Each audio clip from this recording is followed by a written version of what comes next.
On today's show, you are going to meet a woman determined to change the way we buy energy. Hello, I'm Shannon Skinner, and this is Extraordinary Women TV.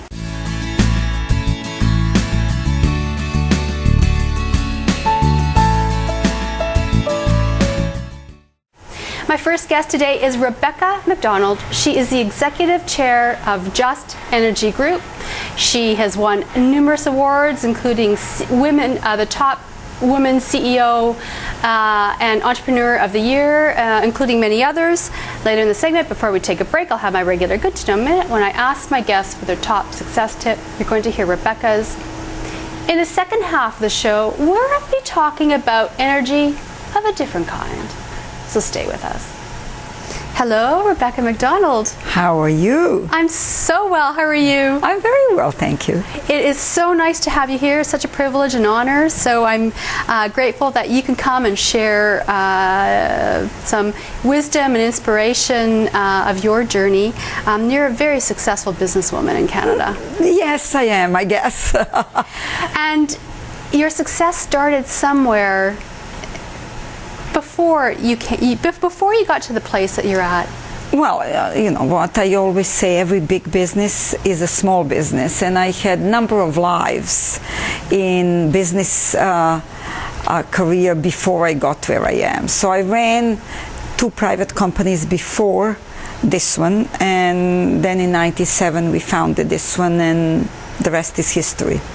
So originally you're from Yugoslavia. Former Yugoslavia, yeah. I have to say that because it doesn't exist anymore. That's right. And I'm Serbian from Yugoslavia, yeah. Born in Sarajevo, raised in Belgrade, came in the early 70s to Canada, and had a typical immigrant story like most immigrants.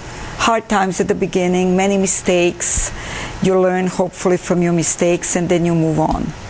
And what are the challenges that you faced, like so many other immigrants coming to Canada? So you didn't speak the language. Well, it was difficult. Yeah, you're right. But, I would say aside from the language, the biggest challenge was learning the way things operate in this country, because it is different than Europe. I was a relatively young woman then, and it's almost that I had to go back and re-educate myself. The way I was raised and the way things are done here are somewhat different. The way, I was raised in a socialist country that really didn't have business.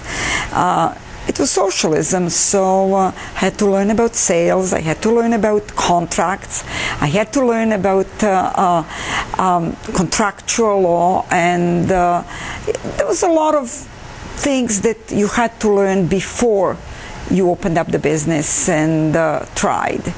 And that's one of the reasons I love always donating my time for women, because women, particularly in North America, are sometimes wary of getting into businesses because the culture was such that doesn't cater to females in business. It's all about the guys.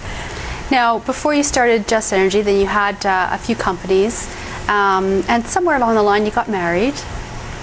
Yes, somewhere along the line I got married. I fell in love to drop that gorgeous guy. Mm-hmm. I always said he was my Jack Kennedy, and I loved his looks and I loved his name. Had a couple of kids that are unquestionably probably my biggest achievement, and now I have 3 grandchildren and hopefully more in the future.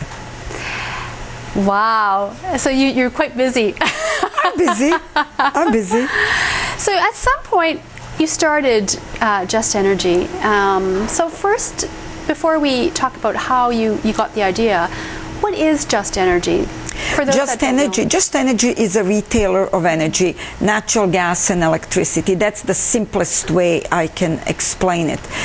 In 1986, Canadian government deregulated natural gas industry through Halloween Accord, and we were the first jurisdiction in the world to deregulate, before US, before UK, before Australia.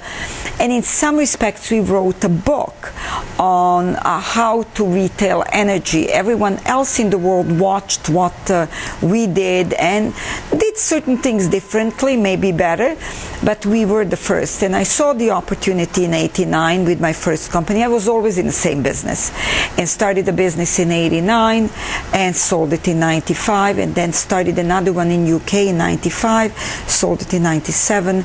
And in 97, I started this with the idea of building the company and taking it public, because women normally don't take businesses public in Canada. That's not what women do. Why do you think we don't? Well, I think there is corporate culture. There is a lot of naysaying at the bank level. I always say things are changing somewhat, but banks used to look at women as a risk versus the opportunity, and I almost didn't go public. When I was supposed to do my roadshow, there was only one bank that was willing to underwrite us, which was CIBC. No other bank wanted to underwrite us. I was too much of a risk. Because you were, do you feel because you're a woman that had... I felt definitely it had to do everything without me being a woman, being in energy business, and having an accent. So it wasn't very palatable for some of the people on the banking side. They never really believed, I guess, that we can have a good model and we can be successful. And it proved them wrong. So you were determined then to create a company that would go public. Yes. And yes, of course it has. It has. We went public on Toronto Stock Exchange 11 years ago, and over the years we set all kinds of records. We did extremely well. We generated tremendous returns to the shareholders, and just on February 13th, I rang the bell at New York Stock Exchange. So congratulations! That was one of my things in my on my bucket list to do, and we did it, so I'm very happy about that. So now we trade in Toronto and New York. So do you remember that moment you decided that this was the kind of company that you wanted to start? Yes, I remember. That was 89, and I came across the regulation. Someone mentioned it to me, and I thought it was fascinating that I'm at the actual birth of a brand new industry in North America that is kind of giving everyone the same shot. And that, to me, was very special. And the moment I knew I would do this is the moment my late husband told me that I was completely out of my mind, that I could never do this. And that was the determining moment for me that said, yeah, I'll do it. So was it one of those moments where you said, I'll show you? Of course. It was totally one of those moments. He had his own small business at the time, and I did say, yeah, I'll show you. How can you tell me I can't do something? So. Like Pierre Trudeau and his watch me. So just watch me, I'll do it. And you did. I did. I had no idea what I was doing. You know, there was a lot of ad hoc and a lot of learning. But one thing I can say in business, I never made same mistake twice. I learned from my mistakes, and I made every single one. Very often when I speak to either at universities or to different groups, standard question that I get from the audience is, oh, did you make a mistake? Of course I made a mistake. Every successful business person makes a mistake. Some just don't want to talk about it. I do. It's okay making mistakes. Nothing wrong with that. Do you regret any mistakes? That's a very good question. I regret few, but you know, they were done. What can you do? So do you see a mistake as something we learn from, or that it's just really a lesson? Absolutely. In our way? Oh yeah. Every mistake should be a lesson. And you know, very often I used to say, when you have children, you don't come with instructions. of how that child is going to behave. When you have a business, you really cannot have total instructions of how that business is going to behave. So there will be a lot of trial and error, and you do make mistakes, but then you correct it. So, when your husband thought you were had completely lost it, and then you started it, and once you got it going and you knew it was going to be successful, how did you feel inside? Oh, I felt fabulous. It was one of those I told you. Probably the biggest satisfaction was the day when he came to me and said, well, I would like to move my sales force with your company. And I said, oh, that's interesting. Unfortunately, he died very soon after that. So he never really saw potential that this business, I always thought could be, and that this business achieved.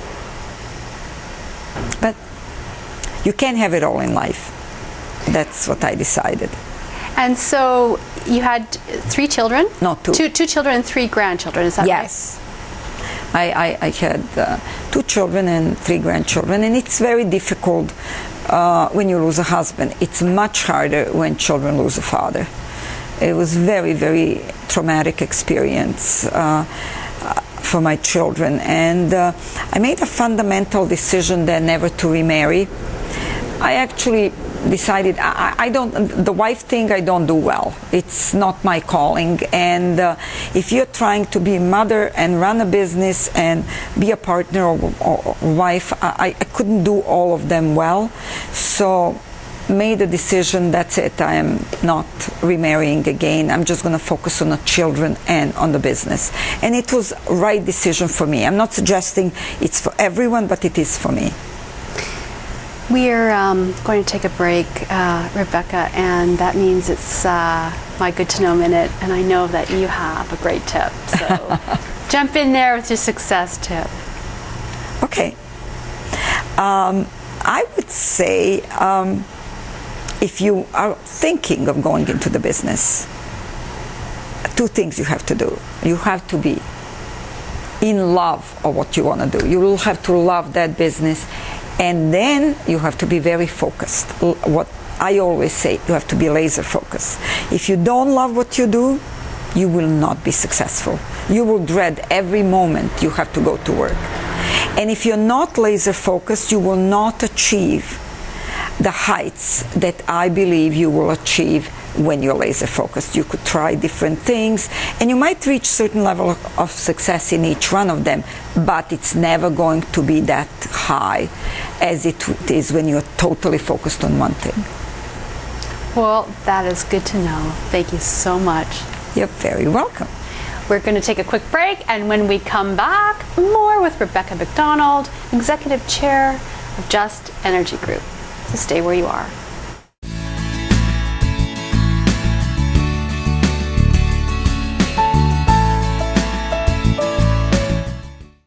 Welcome back. I'm Shannon Skinner, and I'm speaking with Rebecca MacDonald, Executive Chair of Just Energy Group. Rebecca, what is green energy? It's an energy that does not pollute the environment. Right. And energy generated through the windmills, biomass, run of the river, solar, that's your green. It's energy of the future, something that will, long run, in my opinion, make us very independent, not in my lifetime, but for the future generation, will make us independent from the brown electrons. It's expensive to produce it, but if I look at energy field, that's the future. Can you give me an example of something that is that's working really well? Well, a number of windmills are working very well. Yeah. And solar panels are working well. The cost is prohibitive to some people, but at the end of the day, when you look at technology over the years, the technology changes and gets cheaper and cheaper. Think about how much did we used to pay for the phone? Right. Yeah. And now it's next to nothing. So over time, solar panel technology and the windmill technology is going to get more and more affordable. Right. Well, it sounds like it's almost like a trendy business to be in. I always think it's sexy.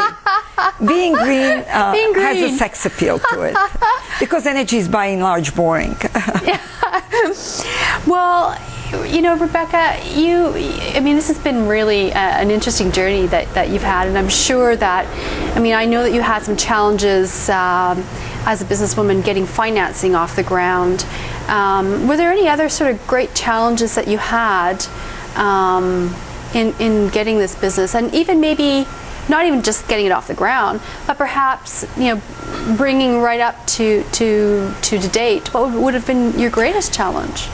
Well, in any business, I think your greatest challenge is people, because Just Energy Group is not Rebecca MacDonald. Mm-hmm. It's a whole group of people, and probably the biggest challenge always is creating a team that works very well. So that took a while, and you do a lot of trial and errors, and sometimes you think some people will work out, they don't work out. So at this stage of my life, I'm the happiest I have ever been, because I have a very cohesive group, incredible team, great team effort in United States, in Canada. So it took a lot of work to get there, but that's life. And in those times where it was a struggle getting this business going, because we know that any new business is not easy. So, but in those times that were tough for you, where did you find that support, and how did you keep going? I would say my family, my children were my inspiration. Okay. If I didn't have them, and if they were not so dependent on me, I might have given up or done something else, taken an easier route, because running a business is never easy. But they inspired me. I wanted to create, being a first-generation Canadian, wanted to create an opportunity for them that I didn't have. I wanted to create a better life, and I never really set out to build a big business.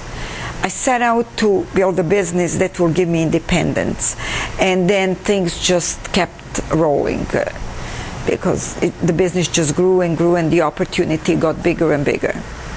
What keeps you up at night? Regarding my business, not many things anymore. I used to worry very much about the governments, because we operate in the deregulated business that's highly regulated, but I don't worry about that anymore. So what keeps me up at night is more like, how is my health?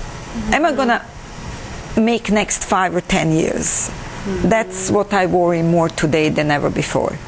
And you raised something that's really interesting, because I have interviewed a number of women, and one of the greatest challenges women face that are in business or have a career and a family is trying to balance that, and then that me time and taking care of themselves.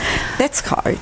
That is hard, and after all of these years and all kinds of books and trials and errors, I still don't have a balance. Is it possible? Is balance actually possible if you want to really succeed and do what Rebecca MacDonald has done? Is it possible? I don't think so. I don't think so. I think it sounds great, but eventually, if you have the drive, something will suffer. So when I was starting the business, I missed on all the kids' plays and basketball games and soccer games. I missed it because I had to be at work. So if I would go and watch it, then the work would suffer. So it's a difficult balance. It's much easier for me today because kids are grown up, they have their own family, so I only really have business. Now I just have to make sure I balance my time with my grandchildren, because they're the only ones that really want to spend time with me. My kids are off doing their own thing. So you've got a busy career, busy business, family life, and at the same time you still manage to find time for community and to be involved in community and charities. And I know that you created the Rebecca MacDonald Center for Arthritis and Autoimmune research at Mount Sinai. Yes. I'm very passionate, very passionate about different charities, and I always believed once you reach certain level of success, it's a responsibility that you have towards another group of human beings that are not as fortunate. To give back. To give back. You have to give back. And fortunately, I suffered from a very severe case of rheumatoid arthritis, and I realized through my journey that there was no facility that was a go-to facility for rheumatoid arthritis and autoimmune diseases. And I met a fabulous doctor, Dr. Keith Stone, that made me better. And I promised that I will create facility that will be state-of-the-art, that's going to marry the genetics with the new therapies and new drugs that will be accessible to everyone. And what was very close to me is that rheumatoid arthritis is a disease that affects over 75% women versus male. And women that get it, they get it in their prime years, between whatever, mid-30s to 50. As autoimmune disease, you could learn so much from it because it's an overactive immune system. And then you've got on the other spectrum, you've got your cancer that's underactive immune system. So I thought building a facility like that will give researchers opportunity to learn a lot more about all kinds of autoimmune diseases. And Sinai is a phenomenal facility. Sure is. You know, it's a go-to facility for many things, but particularly for rheumatoid arthritis. I mean, I had my kids there, and I'm very passionate about the hospital. And of course, this is not a small undertaking either. No, but you know, it's good for the country, it's good for the city, and I love walking in there and seeing how many patients are being helped on a day-to-day basis. It gives me a great deal of pleasure. It really does. If you could do it all over again, would you do it the same way? If I could do it all over again, I would get into the same industry, and I would do most of the things the same way, but I would do few things differently. I went public too quickly. Now I know I would have not gone that quickly. I would have waited longer, but you live and learn. So, you know, I think I was too anxious to do certain things too quickly, but it worked out. What's next for you? Right now we are the largest in Canada. We are a dominant player in Canada. We operate in 14 states in the United States. But our market penetration just started there. It's a huge market. So next is to be dominant player in United States, and we are opening UK. And then after that, we want to dominate UK. It's all about domination. Dominate. Soon it'll be the world. Well, I don't know about the world. I'm happy with North America. And Mars. After Earth, then it's Mars, right? No. North America is good, and a little bit of Europe. But we are in a very good space. Company is doing extremely well. We are very happy. So if there's one message that you would like women out there to get from you, what would it be? I want them to believe in themselves. I always say, if Rebecca MacDonald can do it, you can do it too. So just believe in yourself, and don't let anybody shake your beliefs. Just go for it. I love that commercial from Nike. Just do it. Well, Rebecca, we have run out of time, unfortunately, and I have just really enjoyed this so much. So thank you for coming on the show today, sharing your insights and your wisdom with my viewers, and I wish you all the best with all that you do. Thank you very much. It was a pleasure, particularly knowing that this is geared towards the women. I love it. Well, thank you for that. You're very welcome. Well, we're going to take a quick break, and when we come back, we'll be talking about energy of a different kind. So stay with us. And of course, for more information about Rebecca MacDonald, you can visit my website at extraordinarywomentv.com. Her episode page will have this video, her bio, and other information. So please do check the website. And for more information about upcoming guests and shows, you can also visit extraordinarywomentv.com. You can reach me through that website, and also follow me on Twitter, Facebook, lots of places to find me. So thanks for watching. We'll take a break, and when we come back, you're going to be meeting a doula.